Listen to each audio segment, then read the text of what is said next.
Greetings, my lovelies. Hi, it's Emmy. Welcome back to another taste test. Today, I'll be tasting the famous pain Poilâne. For those of you that are unfamiliar with pain Poilâne, it is considered by some the best bread in France. So when I heard a story on NPR that is overnighted to a shop in Boston, I knew I had to get my hands on it. So I first learned about pain Poilâne in this book, The Bread Baker's Apprentice. I love this book. I've tested several of the recipes and all of them have been gems. And the bread that she is holding here is Peter Reinhardt's version of pain Poilâne. The bakery actually calls this loaf a miche, but everyone calls it pain Poilâne, which is named after Léonard Poilâne, who made this bread famous. So a full loaf is a 4-pound loaf. I got myself a quarter loaf, and this was about $10. So the bakery churns out about 5,000 loaves a day. They have an army of 50 bakers, but they stick to very traditional means of making the bread. It's all made in a wood-burning stove. It's all made by hand, and to actually learn how to make the bread, you have to apprentice for about 9 months. So this is a very sturdy bread. It keeps for about 5 days at room temperature. So I found this at Fromageau Kitchen. If you live in the area, I should put all the information down in the description box. So if you're interested, you can get yourself a piece as well. All right, let's go ahead and tuck into this. It smells sourdoughy and toasted. Well, look at the surface of that. Nice and crusty. Rustic. Slices beautifully. Toast away, baby bread. Beurre de boîte, and this is a churned French-style butter. From my understanding, European butters tend to have less moisture content than butters that you find here in the US. Let me get my bread.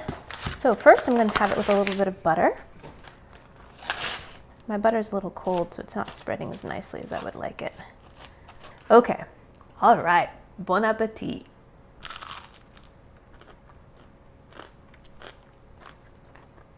I'm gonna have to take another bite.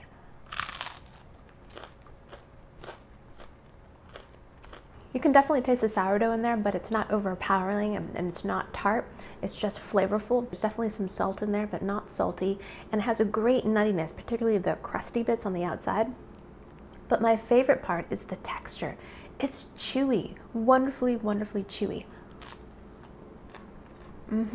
There's almost kind of an oaty flavor that goes really well with the sourdough notes in there.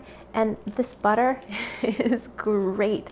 It's rich and creamy and has a really strong butter flavor. And it almost tastes like cheese.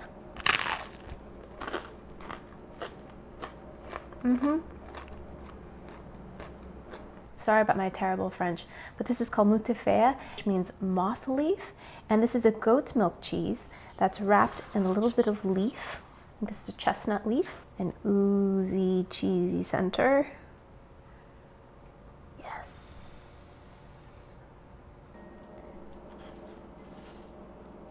Oh, I love creamy, spready cheeses. And it smells great. A little bit tangy, a little bit barnyardy, just a little bit. All right, let's give that a go.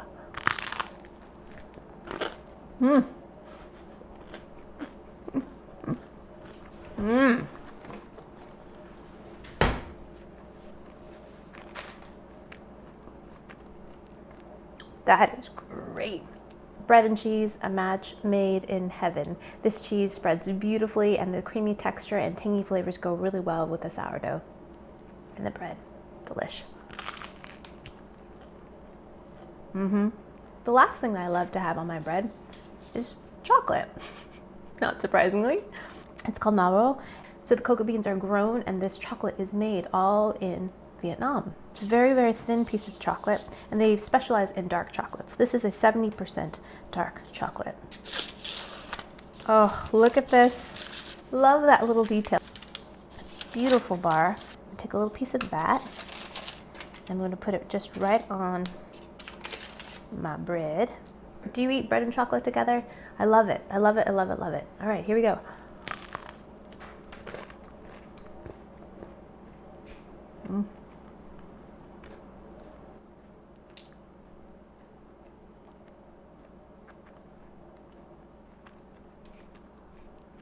Who needs to make dessert? Just get some bread and chocolate.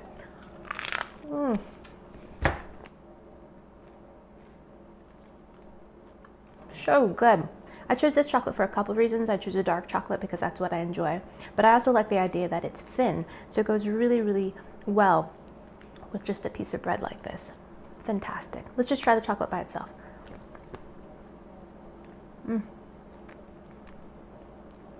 I think it's really, really smart that they made it thin, because as you go with darker chocolates, they tend to get a little bit too snappy and hard. But when you have them thin like this, you get more of that mouthfeel that I oftentimes miss when I have a dark chocolate. This melts beautifully. It's full of chocolate flavor, and this is perfectly sweetened, just enough to round out those chocolate flavors without being overly bitter. And there's a little bit of tanginess in the chocolate that really complements the tang of the sourdough. Lovely combination. Besides being a delicious tasting bread, I think what I love most about this is that it's pretty humble in nature. All right, so I am blissed out. I'm going to now have this for my lunch. Let me know in the comments below if you've ever had pain poilâne before, or what your favorite kind of bread is. I want to hear more. I would love to do a series on bread baking because I love baking bread. Thanks again for watching. Be sure to share this video with your friends and follow me on social media. And I shall see you in my next video. Toodaloo. Take care. Bye.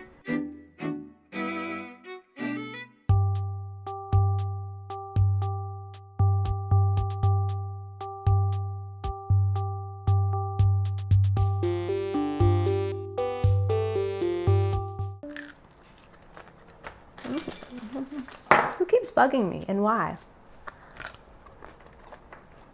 I'm busy.